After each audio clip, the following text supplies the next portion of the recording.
আজ বর্তমান যা সময় আর পরিস্থিতি,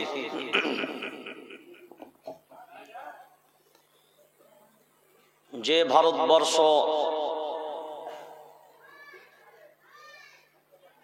আমরা ইংরেজদের গোলামি থেকে স্বাধীন করেছিলাম,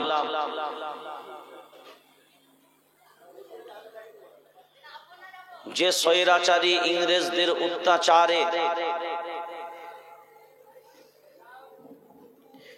এই দেশের মানুষ যখন নিরাপদ ছিল না,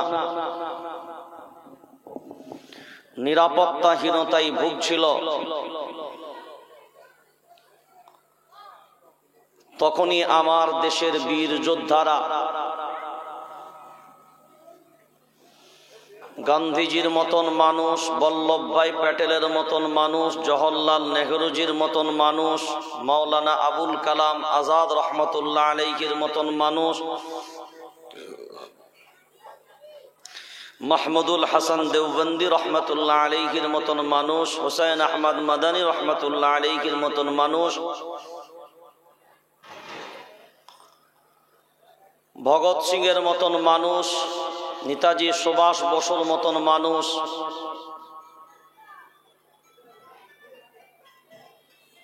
মোহাম্মদ আশফাকুল্লাহর মতন মানুষ, এমন করে হাজারো হাজারো লাখো লাখো শহীদের কাতারে যাদের নাম সোনার অক্ষরে লিপিবদ্ধ, তারা বহু স্বপ্ন নিয়ে এদেশ স্বাধীন করেছিল। এদেশের মাটিতে মুসলিম, হিন্দু, খ্রিস্টান, জৈন, ঈসাই, বুদ্ধ, সব ধর্মের মানুষ, সব মতের মানুষ ঐক্যবদ্ধভাবে বসবাস করবে এবং স্বাধীনভাবে, পরাধীনভাবে নয়।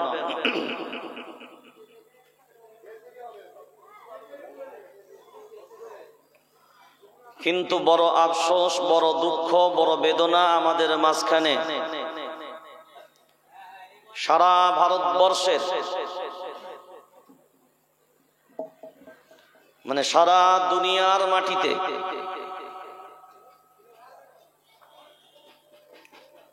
যত দেশ আছে, সব থেকে সেরা দেশের নাম কি? উচ্চ আওয়াজে বলেন, আপনারা বলেন সবাই। এক তো লোক কম আছে, অন্তত আওয়াজটা যেন বেশি হয়।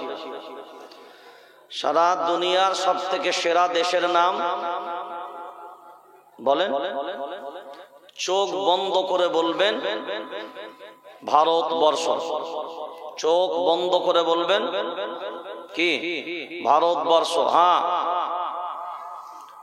আপনার মনে মনে হবে সৌদির নামটা নিলেন না কেন?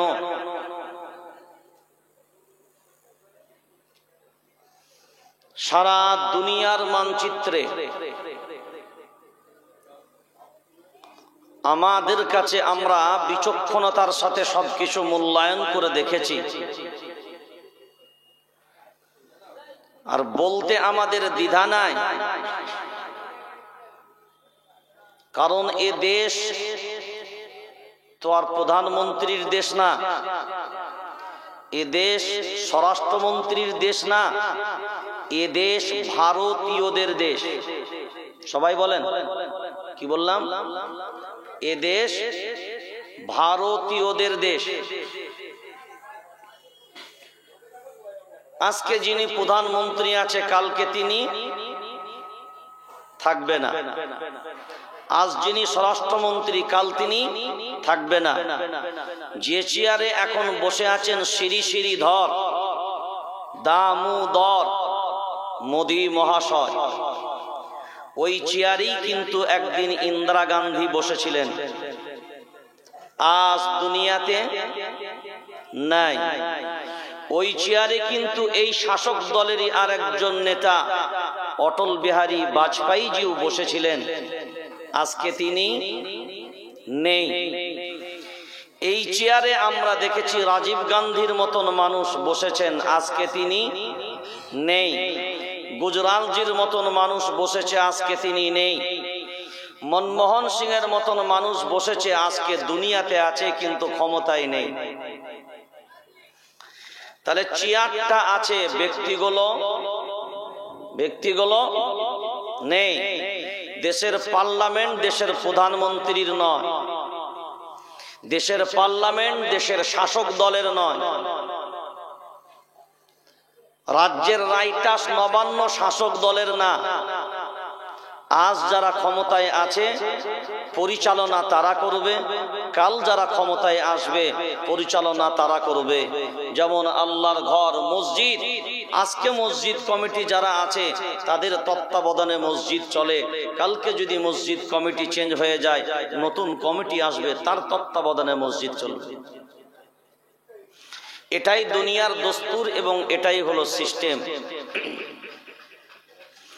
কিন্তু বর্তমানে ভারতবর্ষের মাটিতে এক শ্রেণীর মানুষ ভেবে নিয়েছে, বা আমাদের ভিতরেও এক শ্রেণীর মানুষের ধারণা হয়ে গেছে, এই দেশটা বুঝি বর্তমান দেশের যিনি প্রধানমন্ত্রী আছেন শাসক দল, এই দেশের মালিক বুঝি তারা। মালিক হিসাবে যদি বিচার করা হয়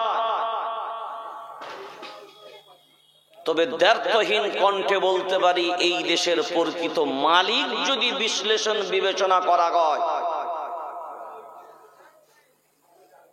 তারপরে যদি ফায়সালা এবং নির্ণয় করা যায়,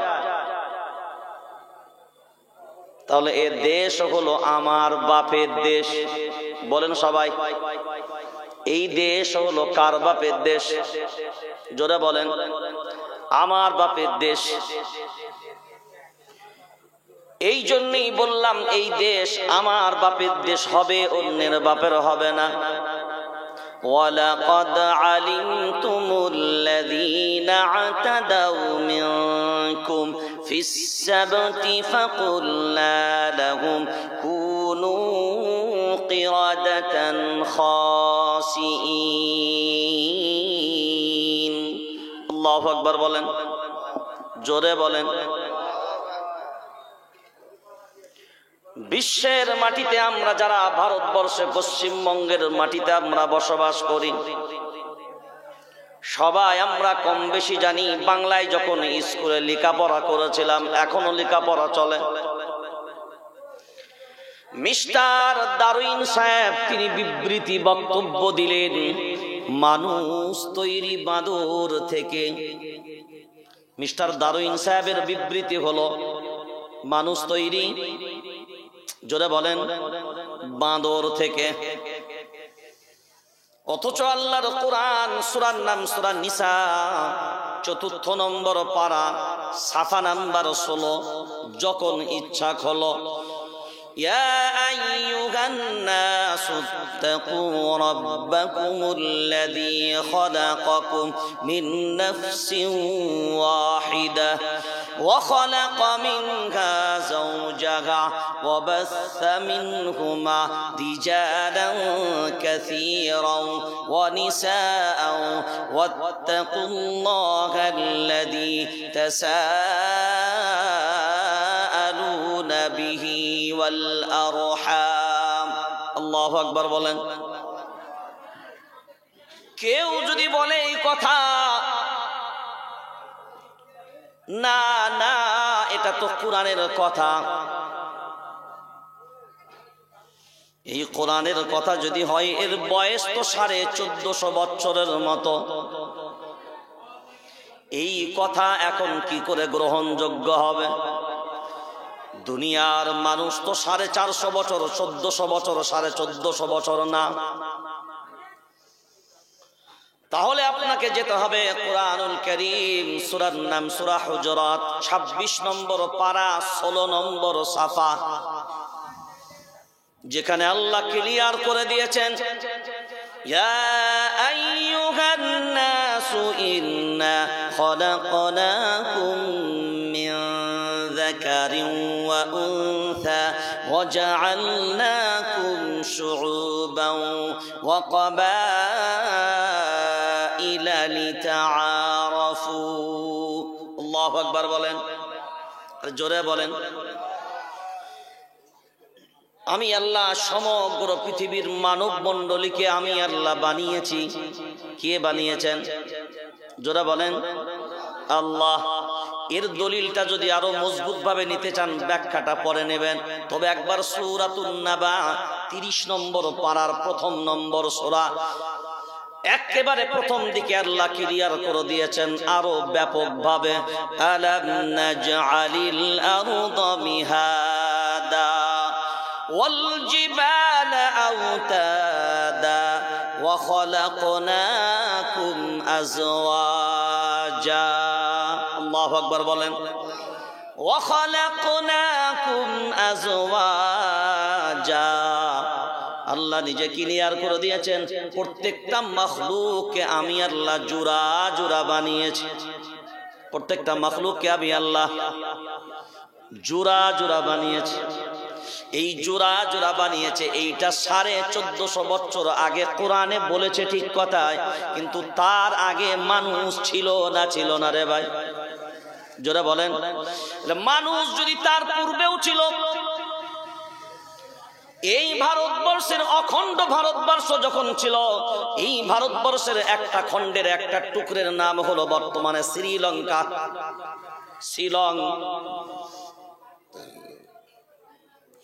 শ্রীলঙ্কার মাটিতে একটা পাহাড় আছে, যে পাহাড়ের নাম হলো আদম পাহাড়, আদহাম পাহাড়। সারা দুনিয়ার হিন্দু, খ্রিস্টান, জৈন, শিখ, ঈসাই, মুসলমান সব ধর্মের মানুষ এই পাহাড়টাকে পূজা করে। কারণ ওই পাহাড়টা কি দেখে পূজা করে? কোনো মূর্তি কি সেখানে আছে নাকি? কিসের ব্যাপার, কি কারণে? না না, ওই পাহাড়টা শুধুমাত্র পূজা করার একটাই কারণ, ওই পাহাড়ের উচ্চতার উপরে একটা পদচিহ্ন আছে। ওই পদচিহ্নটা যুগ যুগ ধরে মানুষের ধারণা হলো আল্লাহ প্রথম যে মানুষকে দুনিয়ায় পাঠিয়েছিলেন ওই মানুষেরই পদচিহ্ন হলো সেটা। এবার আমরা জানি বর্তমান সময়ে অনেক হিন্দু ভাই হবে, হয়তো খ্রিস্টান হবে, জৈন হবে, বুদ্ধ হবে, বলে তোমাদের কোরআনের কথা। হিন্দু ধর্মের ভিতরে 4টা ধর্মগ্রন্থ পাওয়া যায়, 4টা বেদ পাওয়া যায়, 4 প্রকার বেদ। 4টা বেদের ভিতরে একটা বেদের নাম হলো ঋক বেদ। ঋক বেদ, ঋক বেদ। ঋক বেদের যিনি ঋষি, তিনি ঋক বেদের ভিতরে তিনি একটা শ্লোক নিয়ে এসেছেন, মাদ্রিনাগাই মাদ্রিনাগাই মাদ্রিনাগাই। ঋক বেদের ঋষি তিনি নিজে বর্ণনা করে বলেছেন, দুনিয়ার জমিনে যদি এমন কোনদিন হয় যে ধর্মগ্রন্থের ভিতরে এইরকম কোন বাক্য, কোন আয়াত, কোন শ্লোক যদি তোমরা 31 বার কোন শব্দ, কোন বাক্য, কোন আয়াত তোমরা যদি 31 বার পেয়ে যাও, তবে তোমরা জেনে নেবে তোমাদের জন্য তৎকালীন সময়ে সেইটাই তোমাদের জন্য ধর্মগ্রন্থ হবে। দুনিয়ার জমিনে যত ধর্মগ্রন্থ আছে, বাইবেল তালাশ করে দেখেন, বাইবেলের ভিতরে পাওয়া যাবে না। কারণ বাইবেল ইঞ্জিলকে টুকরো টুকরো করে ভেজাল যুক্ত করে বাইবেল আবিষ্কার করেছে। তাওরাত, জবুর সব বর্তমান সময়ে ভেজাল ঢুকিয়ে দিয়েছে। গীতা, জীবন বিস্তার, রামায়ণ, মহাভারত যত পুস্তিকাগুলো আছে সব তালাশ করে যান। তালাশ করে করে যখন পবিত্র কোরআনুল কারীমের দিকে আমরা গিয়ে একবার উঁকি মারলাম, চলো দুনিয়ার সব ধর্মগ্রন্থগুলো দেখে নিলাম, এরপর কোরআনুল কারীমের দিকে গিয়ে একবার ফিরে গিয়ে দেখি কোরআনুল কারীমে পাওয়া যায় কিনা। কোরআনুল কারীমের ভিতরে আমরা গেলাম, 1-2 করে গুনতে গুনতে 27 নম্বর পারায় চলে গেলাম। আল্লাহ একটা সূরা নাজিল করেছেন, ওই সূরাটার নাম হলো আল্লাহ নিজের নামে নাজিল করেছেন। কার নামে? যারা বলেন নিজের নাম দিয়ে নাজিল করেছেন। ওই সূরাটার প্রথম শব্দটাও নিজের নাম দ্বারা শুরু করেছেন। আর ওই সূরাটা যা তা সূরা নয়, কিয়ামতের ময়দানে জান্নাতীরা যখন বসবে আল্লাহর গোলাম, তখন জান্নাতীদের মাঝখানে আমার রব স্বয়ং নিজে এই সূরাটা তেলাওয়াত করবেন। আনার রহমান আল্লামাল কুরআন খলাকাল ইনসান আল্লামাহুল বায়ান। এই সূরার ভিতরে তালাশ করতে গেলাম, একবার নয়, দুইবার নয়, একটা আয়াত আল্লাহ দিয়েছেন এই সূরার ভিতরে। ওই আয়াতটার নাম হলো ফাবিআইয়ি আলাই রাব্বিকুমা তুকাযযিবান। একবার নয়, 10 বার নয়, 20 বার নয়, 30 বার নয়, এই আয়াতটা সূরা রহমানের ভিতরে আল্লাহ দিয়েছেন 31 বার। তাহলে ঋগ্বেদের ঋষির কথা অনুযায়ী যদি আমল করতে যায়, তাহলে ঋগ্বেদ মানবে যারা, ওই ঋগ্বেদের ঋষির কথা অনুযায়ী সূরা রহমানে 31 বার যদি পাওয়া যায় এই সব আয়াতটা, তাহলে তৎকালীন সময়ে তোমাদের জন্যও ধর্মগ্রন্থ হবে সেটা।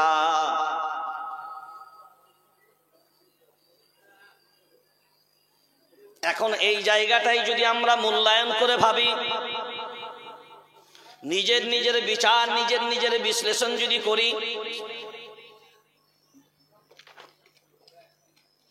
পৃথিবীর জমিনে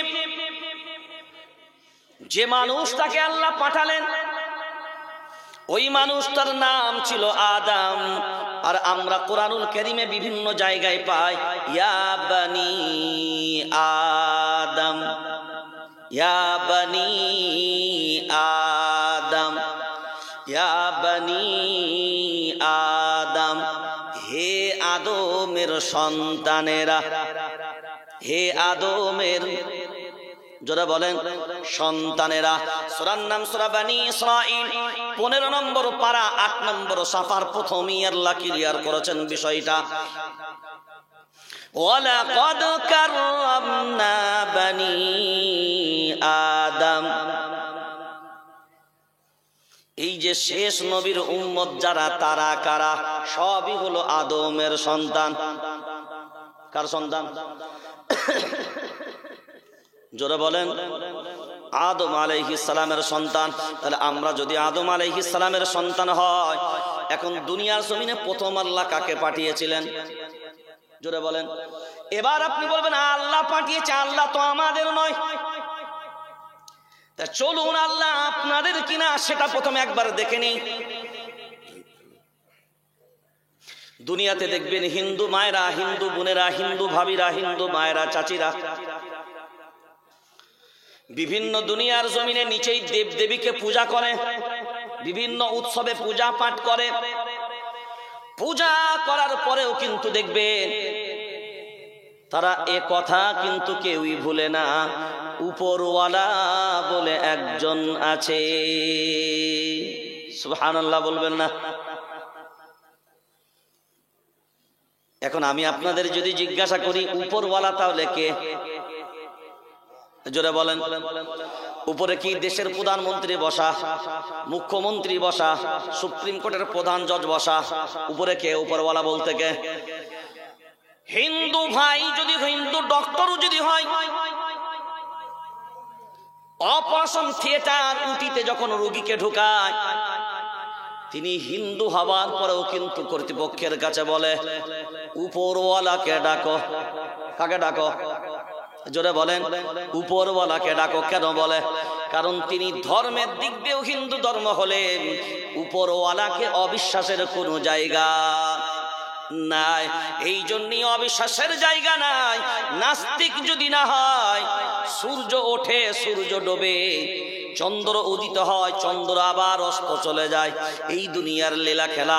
আবার কখনো বৃষ্টি হয়, কখনো অনাবৃষ্টি, কখনো রৌদ্রের গরম, কখনো সূর্য গ্রহণ, কখনো নক্ষত্র, কখনো তারকা, সবকিছু আমাদের চোখের সামনে আমরা দেখি। এইগুলোকে টোটাল পরিচালনা করার জন্য নিশ্চয়ই কোনো মালিক দরকার হবে, কোনো একজন ব্যক্তির দরকার হবে। কারণ দুনিয়ার জমিনে এমন কোনো বিষয় নাই, এমন কোনো বস্তু নাই যেটা ব্যক্তি ছাড়া কোনোদিন পরিচালনা হতে পারে। কম্পিউটার সবকিছু করে ঠিক কথায়, কিন্তু তাকে কন্ট্রোল করার জন্য একজন ব্যক্তির দরকার হবে। এই জায়গাটাই যদি আমরা ভাবনা চিন্তা করি, তাহলে আমরা সেই প্রশংসার দিক দিয়ে বুঝতে পারলাম আমরা ভিন্ন ভিন্ন দেবদেবীকে পূজা করলেও উপরওয়ালার ব্যাপারে আমাদের কোনো সন্দেহ। কেউ বলে আল্লাহ, কেউ বলে গড, কিন্তু যে বলে গড তার উদ্দেশ্য কিন্তু উপরওয়ালা কি বলে অন্য কাউকে বলতে না। যে বলে ভগবান তার উদ্দেশ্য শাব্দিকভাবে ভুল ব্যাখ্যা, সঠিক ব্যাখ্যা এদিকে নয়। উদ্দেশ্য যেটা সেটাকে এখন আমরা যদি নিই, তাহলে আমরা বলি আল্লাহ, কেউ বলে ভগবান, কেউ বলে গড, কেউ বলে উপরওয়ালা, যে যার মতো করে ডাকে। আমরা একটা পানি ব্যবহার করি, কেউ বলে পানি, কেউ বলে ওয়াটার, বলে না বলে না, কেউ বলে জল, কেউ বলে জল, কেউ বলে মাউন, কেউ বলে আব। এখন বলেন সব ভাষাতেই একটাই জায়গায় দাঁড়ালো, সবার অর্থ হলো এই একটাই, সেটা হলো পানি। তাহলে ওয়াটার দিয়ে যদি পানি বোঝায়, জল দিয়েও যদি পানি বোঝায়, আব দিয়েও যদি পানি বোঝায়, মাউন দিয়েও যদি পানি বোঝায়, ভিন্ন ভিন্ন শব্দ দিয়ে যদি পানি একটাই বোঝায়, তাহলে ভগবান উপরওয়ালা গড যাই বলেন না কেন, ভিন্ন ভিন্ন শব্দ দিয়ে আল্লাহকে কেন বোঝাবে না রে বা? এবার তাহলে বিশ্বাসের সেই জায়গাটা সবাই কিন্তু ওই জায়গায় একমত। ওই জন্য এখনো পর্যন্ত দেখবেন বহু হিন্দু মায়েদেরকে আমরা দেখেছি মসজিদের পাশ দিয়ে যদি পেরিয়ে যায়, এখনো পর্যন্ত দেখবেন এইরকম করে প্রণাম চুমু খেতে খেতে যায়। কারণ তাদের বিশ্বাস হলো এটা ভগবানের ঘর। আমরা বলি কার ঘর? আল্লাহর ঘর। তারা বলেন, জোরে বলেন, ভগবানের ঘর। তাহলে আল্লাহর ঘর আর ভগবানের ঘর পার্থক্য তার নাই, কারণ তারাই আল্লাহকে ভগবান বলে। তাহলে দেখা গেল বিশ্বাসের দিক দিয়েও যদি আমরা যাই, ওই জন্য আল্লাহ কখনো দ্বিচারিতা করেননি। আল্লাহ সকলের জন্যই সমান বলেছেন। ওই জন্য পবিত্র কুরআনুল কারীমের শুরুয়াতেই আল্লাহ ক্লিয়ার করে দিয়েছেন, না না, কুরআনুল কারীম কারোর জন্য আলাদা করে সম্পদ নয়। আলহামদুলিল্লাহি রাব্বিল মুসলিমিন। ঠিক বললাম না ভুল? জোরে বলেন, ঠিক বলেছি না ভুল? সবাই বলেন না ভুল? আলহামদুলিল্লাহি রাব্বিল মুসলিমিন আছে, তাহলে কি আছে? আলহামদুলিল্লাহি রাব্বিল, জোরে বলেন। তাহলে আমি পড়েছি মুসলিমিন, তাহলে আমি যদি মুসলিমিন পড়ি ভুল হবে না? ঠিক, জোরে বলেন ঠিক। আল্লাহ নিজে বলেন আলহামদুলিল্লাহি রাব্বিল আলামিন। সমস্ত প্রশংসা তার, যিনি সকলেরই একজনই সৃষ্টিকর্তা। রব বাদ দিয়ে সব কিছু সৃজন করেছেন তিনি, তিনার ঊর্ধ্বে আর কেউ হতে পারে না। ওই জন্য অনেক মানুষের বর্তমান সময়ে প্রশ্ন, আল্লাহ যদি এক হলো, তাহলে একের আগে কি আছে বলো?